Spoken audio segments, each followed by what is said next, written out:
honey. What a delightful surprise. Oh, I wish it were. What is it? What's the matter? It's Fred. Fred. He came to see Carolyn and me. What is it with this guy? All of a sudden, he's all over town. Yes, well, he's terribly upset about something he's heard. Jeff Kramer told him that Carolyn and Lou Miles are involved with each other. Involved? Why does Jeff go around putting out a story like that? Huh? I don't know, but Fred believes it. He does. Look, is Carolyn still going with Jeff? We just don't discuss Jeff anymore, but I think they had a quarrel. Oh? Why? Well, something she said about making Jeff so angry. That's why he lied about Lou Miles. And so she denies it, of course. Well, she did more than deny it. She was so angry, you should have heard the way she yelled at Fred. And he believes Jeff's story? Yes. Well, yes, why? Why does he accept Jeff's story rather than Carolyn's? Well, he feels that Carolyn has deliberately involved herself with Lou Miles to punish us, to shock us, and that it is his fault as well as mine, and that we are both to blame. Well, of course, and that's why he concludes that Carolyn needs him now, and needs you now, needs both of her parents right now. That's right, isn't it? Oh, Mike, he was so tense and he was so shaken up. I wish you'd been there when he walked in the door. Come on, stop making excuses for him, will you? You know, I never really disliked the man until this minute. Well, all I know is that he is desperate, and I'm a little frightened. Oh, honey, come on. You can't be frightened of such an obvious maneuver as this. All you have to do is show him clearly where you stand, and there isn't anything he can do. I mean, there isn't any doubt in your mind, is there? Well, I'm sure Carolyn is telling the truth, and I let Fred know that as far as I'm concerned, that's it. Well, then that should be it. No, that isn't it. Michael, he's not going to drop it. He says he's going to stay here in town until he can straighten out this mess. Now, those are his words. Honey, listen to me, but it's so obvious. Don't you understand? This is exactly what he wants. This way he can put the pressure on you with all these vague threats. He knows he can't do anything, you see, as long as you keep your head. As long as you show him you're not going to panic. Oh, Mike, Fred isn't like you. He doesn't think the way you do. And I have this awful feeling that he is the one who's panicking. He's not behaving rationally at all. He's lost me. He thinks he's losing Carolyn now. His whole world is caving in on him. And I think he's capable of doing almost anything to prevent that from happening, to break us up. All right, let's assume you're right. Let's assume that he's going to try and do something. What can he do? Well, I think he can do a great deal. You work with Lou's father. Fred knows that. I mean, you and Harry Miles are good friends. Now, if he wants to pursue this accusation, I think he could make a great deal of trouble for the Miles family. And that would involve you, wouldn't it? Yeah, I know, but that's ridiculous. I mean, Harry Miles would probably laugh him right out of the hospital. It's ridiculous. I mean, Harry knows his son. He knows that Lou right now is involved in a very personal crisis. Harry Miles knows that. And you know that. But what about everybody else? Oh, for heaven's sakes, Mike. Let's be realistic about this. We wouldn't be discussing this if it were any other boy but Lou Miles. And I have to be honest with you, Mike. When Fred first came out with this, I was shocked. I mean, my daughter and Lou Miles, I mean, it was a reflex action at first, but I think many people would feel the same way I did at first because they're not like you, Mike. They can't accept a friendship between a white man and a black man, like yours with Harry Miles. And they're certainly not ready for any kind of a relationship between a white girl and a black boy, not any kind.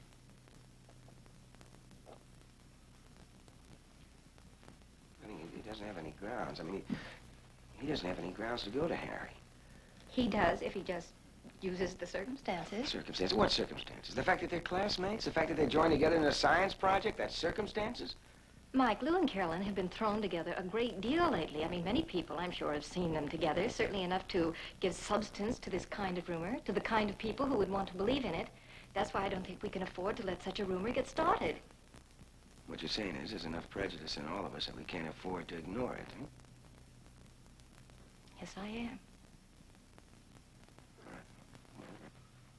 I'll go see him. I'll go see him. I'll try to stop him before he starts anything, that's all.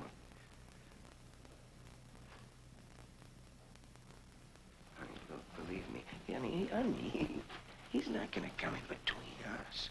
He's not going to do anything to hurt us, you or me, or Carolyn. Don't you understand? I mean, if he tries, well, I'm gonna stop him.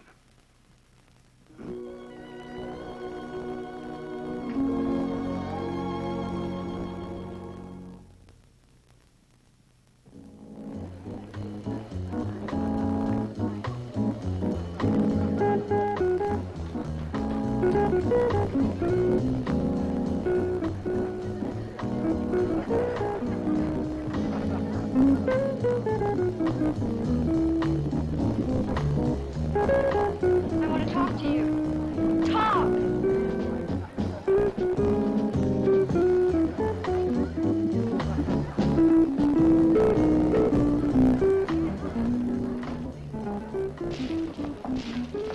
All right, what is it? I spoke to my father. So? You deliberately told him a vicious lie. I didn't deliberately tell him anything. He was out on one of his blood and thunder patrols, and he grabbed me and took a punch at me. And then you told him that I was involved with Lou Miles.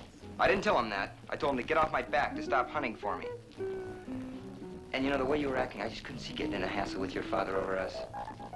You're a coward, Jeff. That's your basic problem. You haven't the strength to stand up to anything. Oh, come on. Where? Come on, where? Carolyn, Take look. your hands off me. Oh, calm down, will you? That was a stroke of genius, picking on a black boy. You knew no parent could turn away from that. You knew my father would grab it. I didn't know that.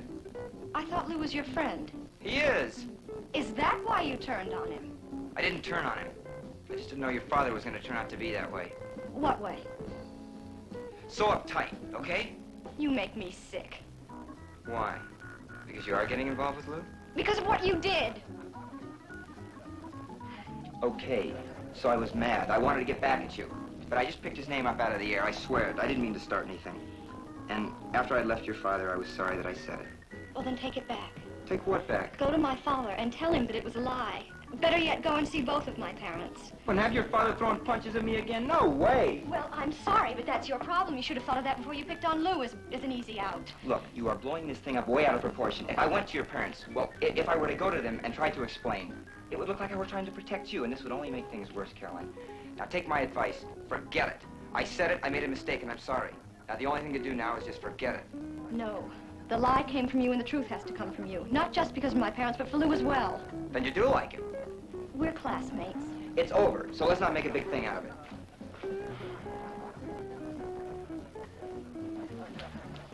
You can give this to my successor.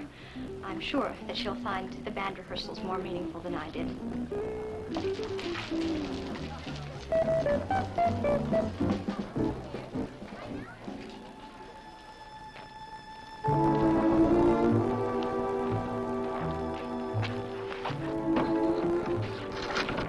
Sergeant? Hello. He's not inside. Yeah, he is.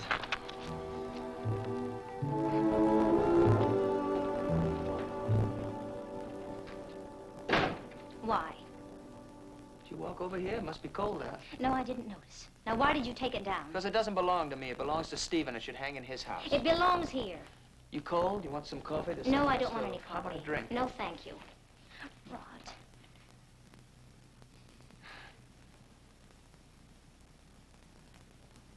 I just wanted to see if you were all right. Make sure that the house hasn't burnt down. I miss you. I miss you Do you? very much. You know, there are times when I think that it can never work out for us. Oh, I don't mean things like the money or the accident, but there's always something that says it can be too perfect and you can't have it. You know, I want you more than anything in the world. You must know that. But it has to be this way for the time being. For how long? I don't know. Till things like that painting aren't important to me anymore. Or to you. Well, what if that painting and what it means is always important? I don't know. Well, then what do we do? Just say, oh, well, it's been great fun, and just leave it at that. Maybe.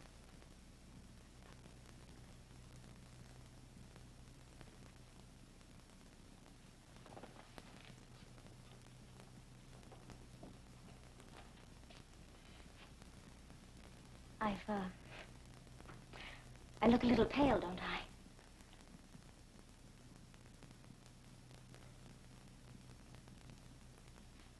Rod, I want to come back to you. No. Well, I have most of my things here. Betty, please.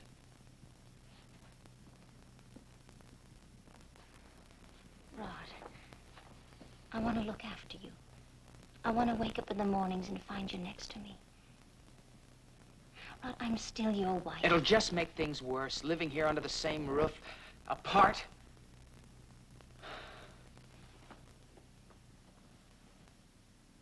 You really are determined, aren't you? Yes, I am. You're just going to sit here and you're going to brood and you're going to work it all out by yourself. Well, I don't know about brooding, but I am going to work it out by myself, yes. All right. Well, I'll come back tomorrow and I'll get my things.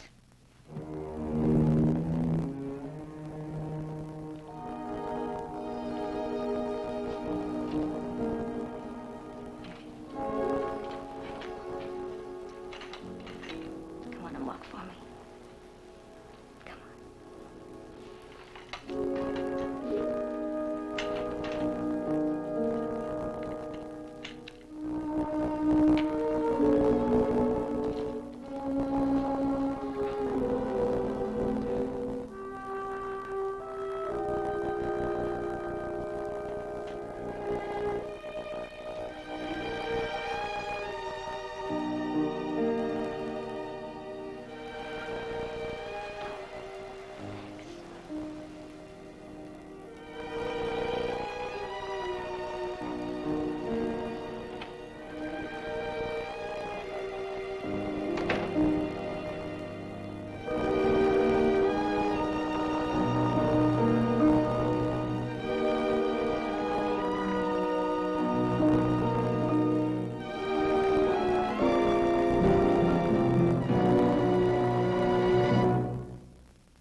Preview from the continuing story of Peyton Place. Is Marsha turning to you because she loves you, really loves you, or because she needs a fast answer to her problem with Carolyn?